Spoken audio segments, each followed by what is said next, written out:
Coprime ऐसे दो number होते हैं जिसका एक अकेला ही कॉमन फैक्टर होता है और वो कॉमन फैक्टर भी 1 होता है। चलो मैं एग्जांपल देके बताता हूं। मैं आपसे बोलूं 2 और 3 के पास कौन सा कॉमन फैक्टर है जो दोनों में मौजूद हो, तो जवाब है 1। तो कह सकते हैं कि 2 और 3 कोप्राइम है। और नंबर लेते हैं 3 और 5। 3 और 5 के पास कॉमन क्या है भाई? 3 इंटू 1 और 5 इंटू 1, मतलब 1 ही तो कॉमन है। तो पक्की बात 3 और 5 भी आपके कोप्राइम है। लेकिन मैं आपसे कहूं 3 और 6, तो ध्यान रखो 3 के पास है 3 इंटू 1, लेकिन 6 के पास है 3 इंटू 2 इंटू 1। तो इनके पास 1 कॉमन फैक्टर तो है, लेकिन साथ साथ 3 भी एक कॉमन फैक्टर है। लेकिन कोप्राइम कहता है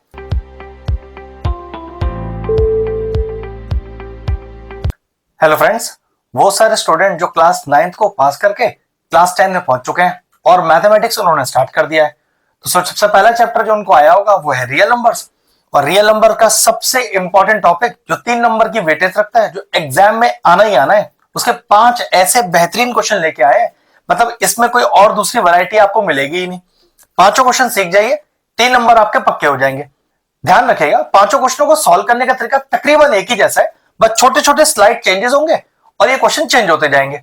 अब जैसे मैंने पहला क्वेश्चन लिखा है कि √3 को इर्रेशनल प्रूफ करना है, तो √3, √2, √5, √7 सभी का पैटर्न एक ही जैसा होगा। ये एक कंप्लीट क्वेश्चन है जो मुझे पूरा तरीके से सॉल्व करना है। फिर तो छोटे छोटे स्लाइड चेंजेस मुझे आपको बताने हैं और क्वेश्चन आसानी से सॉल्व हो जाएंगे। अगर इस पर्टिकुलर टॉपिक पर आपको कमांड चाहिए ना, तो ये पूरा वीडियो ढंग से देख लेना, फिर और आपको कुछ देखने का जरूरत ही नहीं पड़ेगा और इर्रेशनैलिटी प्रूफ करना आपको 110% आ जाएगा। चलो क्वेश्चन को स्टार्ट करते हैं। अब हम इर्रेशनल प्रूफ करें उससे पहले मैं आपको 2-3 चीज बताने वाला हूं जो मैं ऑलरेडी प्रूफ करते समय यूज करूंगा। सबसे पहले अगर आप इर्रेशनैलिटी प्रूफ कर रहे हैं तो आपको नॉलेज होना चाहिए कोप्राइम नंबर्स के बारे में। अगर आप कोप्राइम के बारे में नहीं जानते तो ये टॉपिक समझ पाना फिर थोड़ा मुश्किल हो जाएगा। कोप्राइम ऐसे दो नंबर होते हैं जिसका एक अकेला ही कॉमन फैक्टर होता है और वो कॉमन फैक्टर भी 1 होता है। चलो मैं एग्जांपल देके बताता हूं। मैं आपसे बोलूं 2 और 3 के पास कौन सा कॉमन फैक्टर है जो दोनों में मौजूद हो, तो जवाब है 1। तो कह सकते हैं कि 2 और 3 कोप्राइम है। और नंबर लेते हैं 3 और 5। 3 और 5 के पास कॉमन क्या है भाई? 3 इंटू 1 और 5 इंटू 1, मतलब 1 ही तो कॉमन है। तो पक्की बात 3 और 5 भी आपके कोप्राइम है। लेकिन मैं आपसे कहूं 3 और 6, तो ध्यान रखो 3 के पास है 3 इंटू 1, लेकिन 6 के पास है 3 इंटू 2 इंटू 1। तो इनके पास 1 कॉमन फैक्टर तो है, लेकिन साथ साथ 3 भी एक कॉमन फैक्टर है। लेकिन कोप्राइम कहता है ऐसे दो नंबरों को कोप्राइम बोला जाता है जिनके पास अकेला एक ही कॉमन फैक्टर हो और वो कॉमन फैक्टर भी सिर्फ 1 होना चाहिए। तो कह सकते हैं कि 3 और 6 यहां पर कोप्राइम नहीं है। तो कोप्राइम वाला कंसेप्ट हम इसको प्रूव करते समय यूज करेंगे, जिसका कंसेप्ट मैंने आपको सिखा दिया है। अब चलते हैं अपने प्रूफ की तरफ। सबसे पहले √3 को इर्रेशनल प्रूफ करके दिखाते हैं। तो सबसे पहला स्टेप क्या है? सपोज मैंने माना कि ये जो √3 है इज रैशनल, कि √3 एक रैशनल नंबर है। अब 9th क्लास में जो पहला चैप्टर था नंबर सिस्टम, उसमें क्या सीखा था कि अगर कोई नंबर रैशनल है तो उसे p/q के फॉर्म में डिनोट किया जा सकता है, जिसमें q नॉट इक्वल टू 0 है। तो मैं भी वही लिखूंगा। देन ये जो √3 है इसे p/q की फॉर्म में डिनोट किया जा सकता है। अब यहां जो कंसेप्ट कोप्राइम का मैंने शुरू में आपको सिखाया उसे यूज करना है कि हियर दिस p/q में p and q are the two coprime integer. ध्यान रखिएगा, यहां ये p और q क्या है? दो कोप्राइम इंटीजर है जिसके पास एक ही कॉमन फैक्टर होना चाहिए और वो भी 1 होना चाहिए।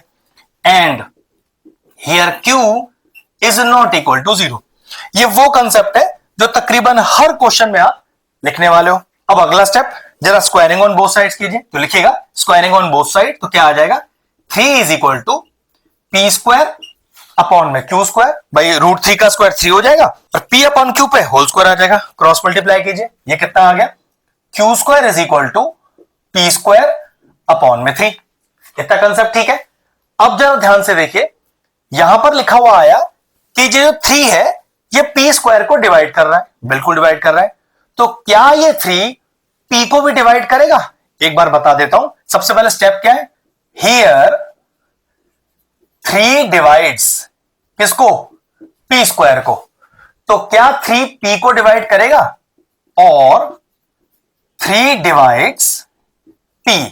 मुझे मेन जो आंसर लेना है वो इसे लेना है, 3 डिवाइड्स p को। लेकिन क्वेश्चन अराइज होता है कि सर अगर 3 p स्क्वायर को डिवाइड करता है तो आपको कैसे पता चला कि p को भी करेगा? तो देखो जरा ध्यान से समझ लो, क्या 3 स्क्वायर को 3 डिवाइड करता है? हां बिल्कुल करता है। तो सोचो इस 3 स्क्वायर को 3 इंटू 3 लिख सकता हूं और अपॉन में 3। तो मैं ये मान लेता ये लिखा है p स्क्वायर, जिसको मैंने p इंटू p लिख दिया इस तरह से। तो क्या ये 3 इस p को डिवाइड नहीं करेगा? हां बिल्कुल करेगा। भाई देखो 3 से 3 जा रहा है ना, तो इसका मतलब ये हुआ कि अगर 3 p स्क्वायर को डिवाइड करता है तो वो 3 p को भी डिवाइड करेगा, और ये मुझे इक्वेशन 1 मान लेना है। अब अगला रटा हुआ स्टेप जो आपको याद रखना है हर क्वेश्चन के लिए, कि पुट जिसको डिवाइड कर चुका है 3 उसकी वैल्यू पुट करिए p इज इक्वल टू, और प्रूव क्या कर रहे हो? √3 ना, तो put p is equal to 3k। मान लीजिए आप यहां पर √2 प्रूव कर रहे होते तो put p is equal to 2k।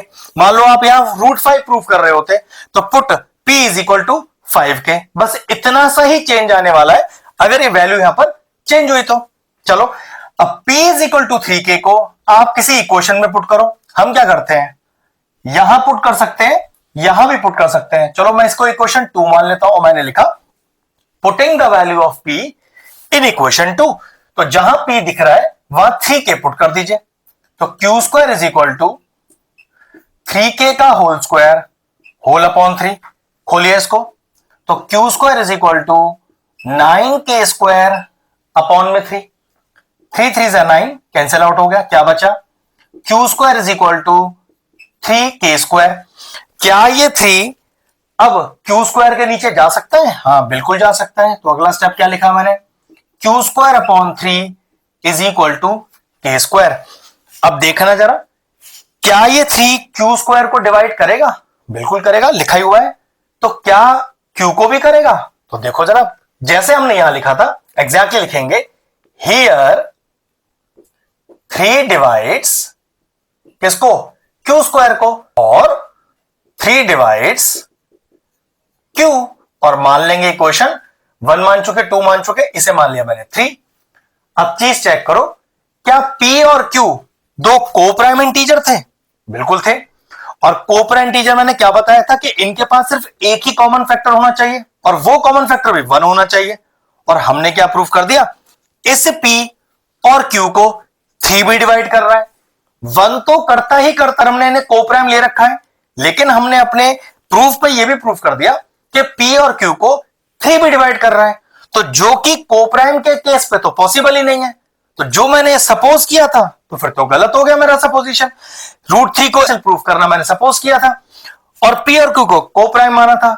अगर मैं p और q को कोप्राइम मानता हूं तो इनके पास सिर्फ एक ही कॉमन फैक्टर 1 होना चाहिए था।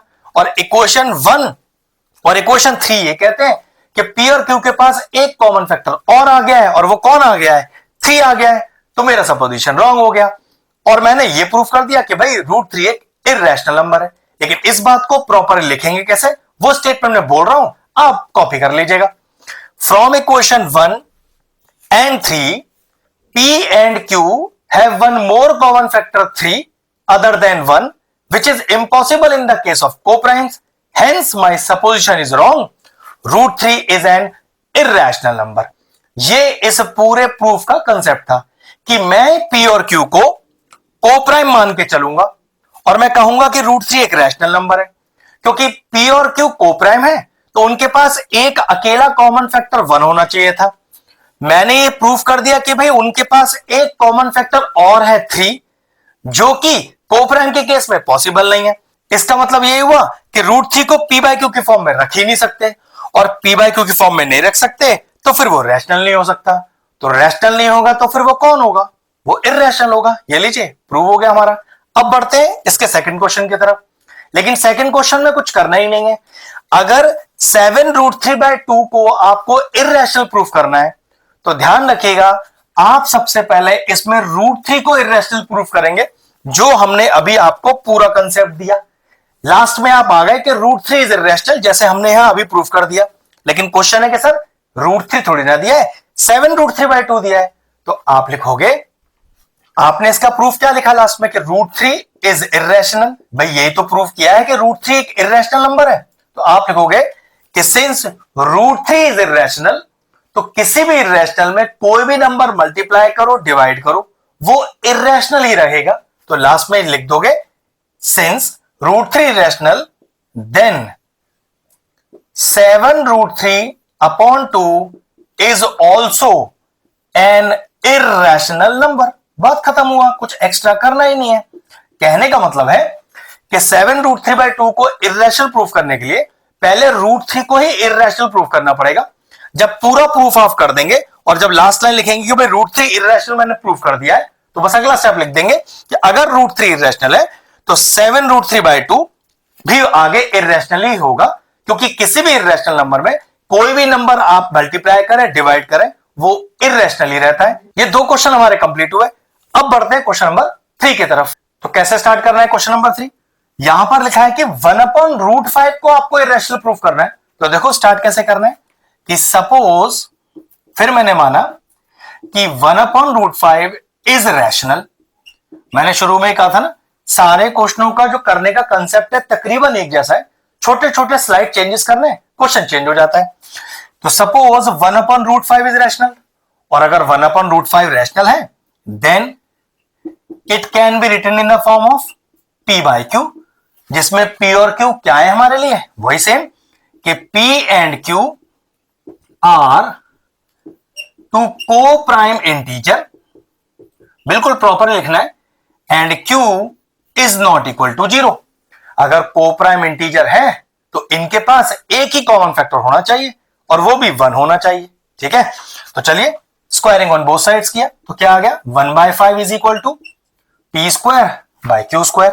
अब करिए क्रॉस मल्टीप्लाई, तो ये आ गया q²/5 is equal to p²। क्या स्टेप याद आया?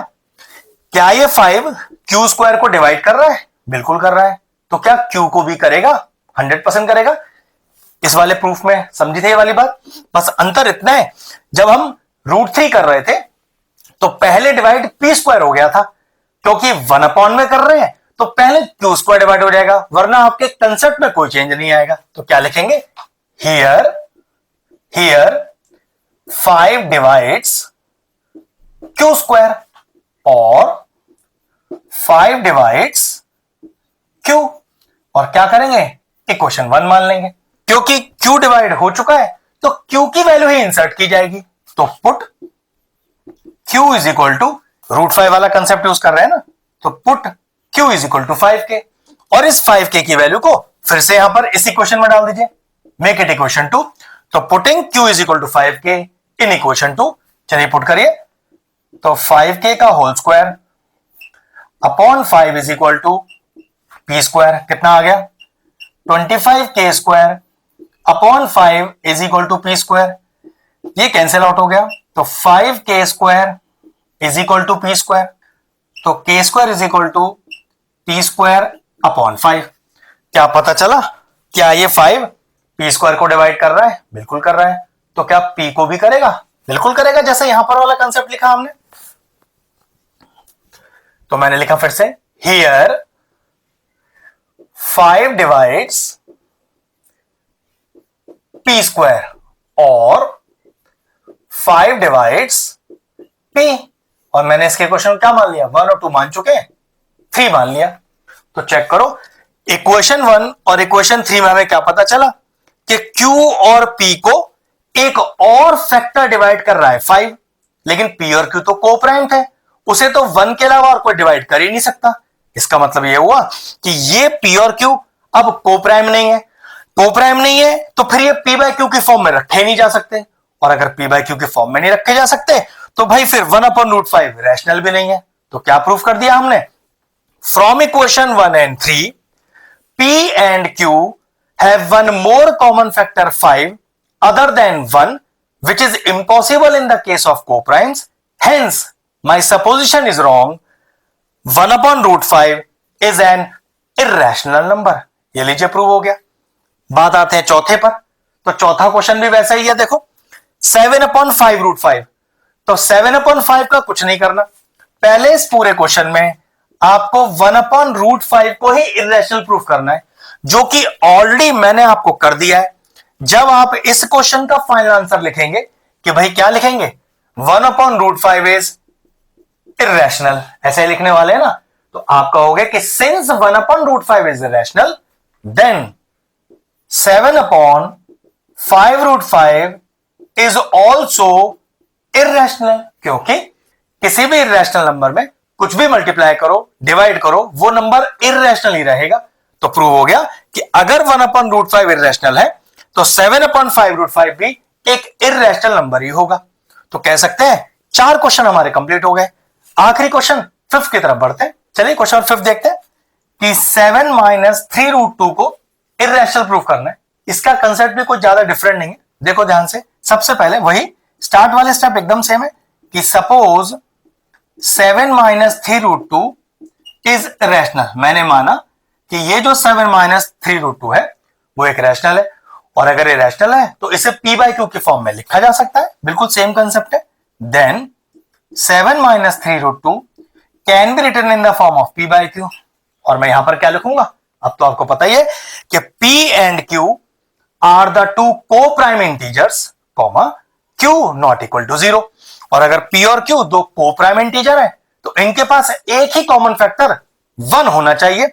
अगर उसके अलावा कोई और कॉमन फैक्टर मिल गया, मतलब कोई और नंबर इन्हें डिवाइड करता मिल गया, तो मेरा सपोजिशन गलत हो जाएगा। ठीक है, अब इस पर्टिकुलर क्वेश्चन में थोड़ा सा चेंज है, मतलब ये थोड़ा आसान क्वेश्चन है।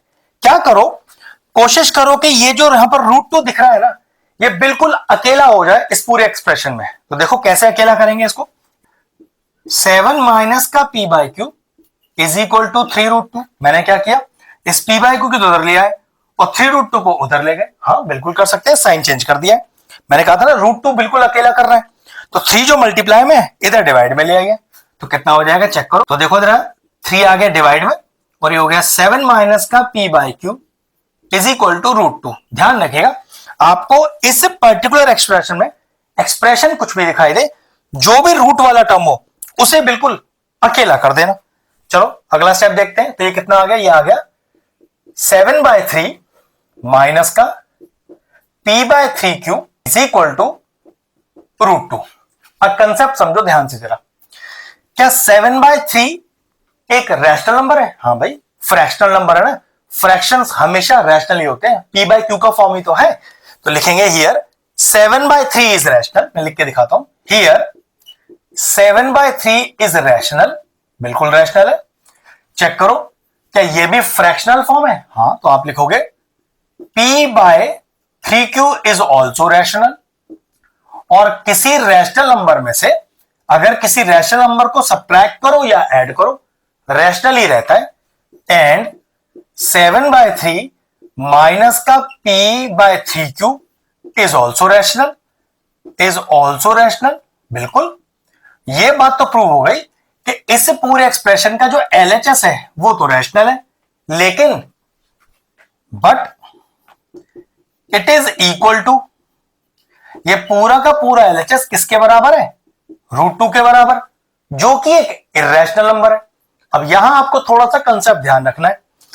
मैंने कहा कि ये पूरा एक्सप्रेशन √2 के बराबर है, जो कि एक इरेशनल नंबर है। क्वेश्चन आइज होता है सर आपको कैसे पता इरेशनल है? तो यहां पर अगर ये क्वेश्चन का वेटेज अकेला 3 नंबर का, 4 नंबर का या 5 नंबर का आता है, वैसे क्वेश्चन मोस्टली 3 नंबर में ही आता है, तो ध्यान रखिएगा इस क्वेश्चन में आपको, जैसे मैंने लिखा ना कि it is equal to √2 which is irrational, तो √2 को इरेशनल प्रूव करके दिखाना पड़ेगा, जैसे हमने इस क्वेश्चन के लिए किया था। मान लीजिए ये वेटेज 1 मार्क्स या 2 मार्क्स का, क्योंकि ये पर्टिकुलर क्वेश्चन 2 नंबर तक का भी आ जाता है, 1 नंबर में भी आ जाता है, तो फिर उस पर्टिकुलर केस में आपको √2 को एक अलग से इरेशनल प्रूव नहीं करना, बस ये मान के चलेंगे कि √2 एक इरेशनल नंबर है। तो but this LHS is equal to √2 which is irrational, which is irrational. और अगर विच इज इरेशनल हो गया है तो पक्की बात मेरा सपोजिशन गलत हो गया है। 7 minus 3√2 is an irrational number. Prove हो गए पांचों के पांचों क्वेश्चन। इसका कंसेप्ट ध्यान रखिएगा, इस पर्टिकुलर क्वेश्चन में अगर एक क्वेश्चन का वेटेज 3 या उससे ऊपर चला गया, यहां जो मैंने डायरेक्टली लिखा कि √2 इज एन इररेशनल नंबर, उस इररेशनल को आपको प्रूव करके दिखाना है। क्वेश्चन 1 मार्क या 2 मार्क का है तो प्रूव अलग से नहीं करना, बस डायरेक्टली लिखना है कि √2 इज इररेशनल। हमारा सपोजिशन गलत है, 7 माइनस √2 इज इररेशनल। इस पर्टिकुलर टॉपिक का एक क्वेश्चन मुझे लगता है और है, जो मुझे लगता है सबसे अलग क्वेश्चन है इसका। उसमें क्या होगा करके दिखाता हूं। उसमें आपको 2 रूट वाले टर्म दिखाई देंगे। √7 प्लस √3 को इररेशनल प्रूफ करना है। √2 प्लस √3 हो सकता है, √5 माइनस √2 हो सकता है, उससे फर्क नहीं पड़ता है, 2 रूट दिखने चाहिए। क्वेश्चन का कंसेप्ट बिल्कुल सेम रहेगा। कैसे? वही कि सपोज √7 प्लस √3 इज रैशनल। अगर √7 प्लस √3 रैशनल है तो पक्की बात है it can be written in the form of √7 plus √3 is equal to p/q। तो भाई p/q की फॉर्म में लिख सकते हैं, और अगर p/q की फॉर्म में लिख सकते हैं तो ये p और q क्या होंगे?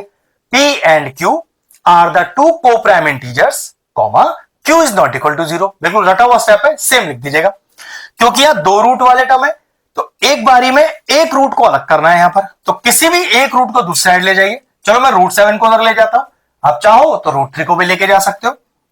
तो √3 is equal to p/q minus का √7।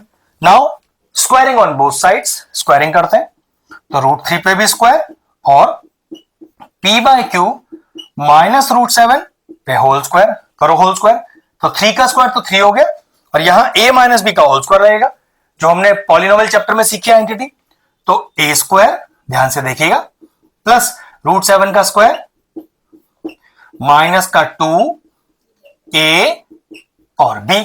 थोड़ा और सॉल्व करते हैं इसे। यह आ गया 3 इज इक्वल टू p²/q², √7 का स्क्वायर इज 7 माइनस का 2√7 p/q। चेक कर सकते हो यहां पर आपके पास एक सिंगल रूट रह गया।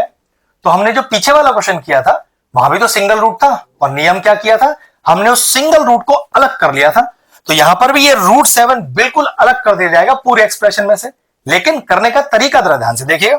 ठीक है, सबसे पहले मैंने क्या किया, इसे माइनस 2√7 p/q को इधर लाया, 3 को उधर ले गया। तो देखो जरा ध्यान से, तो 2√7 p/q is equal to p²/q² plus का 7, 3 गया उस तरफ, माइनस का 3, कितना आ गया 2√7 p/q is equal to p²/q² plus का 4। अब √7 अलग करना है तो जो टर्म √7 के साथ मल्टीप्लाई में वो तो डिवाइड में हो जाएंगे, और जो इधर डिवाइड में वो मल्टीप्लाई में चले जाएंगे। तो √7 is equal to q/2q bracket p²/q² plus का 4। अब ये q/2p दोनों टर्म के साथ मल्टीप्लाई हो जाएगा, चलो मल्टीप्लाई करो तो ये कितना आ जाएगा आपके पास, p/2q plus 4q/2p, 2 to the 4 ये कैंसिल आउट हो जाएगा। तो √7 is equal to p/2q plus 2q/p। अब जरा स्टेप चेक करो जो हमने पीछे वाले क्वेश्चन में भी लिखा था। हियर p/2q इज रैशनल, बिल्कुल भाई फ्रैक्शनल फॉर्म है। 2q/p इज रैशनल, हाँ बिल्कुल ये भी रैशनल। तो क्या उनका सम भी रैशनल? बिल्कुल रैशनल। लेकिन पूरा का पूरा RHS √7 के बराबर है जो कि इररेशनल। तो मैंने क्या बताया था, डायरेक्टली इररेशनल कब लिख सकते हैं, अगर एक क्वेश्चन 1 से लेकर 2 नंबर की वेटेज का हो तो अलग से √7 को इररेशनल प्रूफ करने की जरूरत नहीं है। क्वेश्चन 3, 4, 5 नंबर में हो तो अब आपको √7 को पहले पूरा इररेशनल प्रूफ करके दिखाना पड़ेगा। जैसे हमने क्वेश्चन नंबर 1 किया था, √3 को इररेशनल, √3 के जगह √7 प्रूफ करना है। जब आप √7 को पूरा इररेशनल प्रूफ कर देंगे फिर आप कहोगे कि भाई ये पूरा का पूरा जो RHS है वो √7 के बराबर है जो कि इररेशनल नंबर है। हेंस मेरा सपोजिशन गलत हो गया, √7 plus √3 is an irrational number. ये लीजिए 6 के 6 क्वेश्चन का कंसेप्ट क्लियर हो गया। शानदार क्वेश्चन थे, बेहतरीन प्रैक्टिस चाहिए। जैसे जैसे प्रैक्टिस करेंगे लॉजिक आपको एकदम परफेक्ट क्लियर हो जाएगा। अगर आपको इस तरह के और इंटरेस्टिंग वीडियोस देखने तो हमारे चैनल की प्लेलिस्ट में जाएं, रियल नंबर चैप्टर की सेपरेट प्लेलिस्ट बनी हुई है। बहुत सारे क्वेश्चनों को हमने प्रूफ करके दिया हुआ है, वो प्लेलिस्ट मैं एंड स्क्रीन में भी डाल दूंगा, और सारे इंपॉर्टेंट चैप्टर्स की प्लेलिस्ट के साथ जाके उन्हें भी चेक कर सकते हैं। ये ब्रिलियंट से क्वेश्चंस तो फिनिश हो गए, वीडियो फिनिश करते हैं।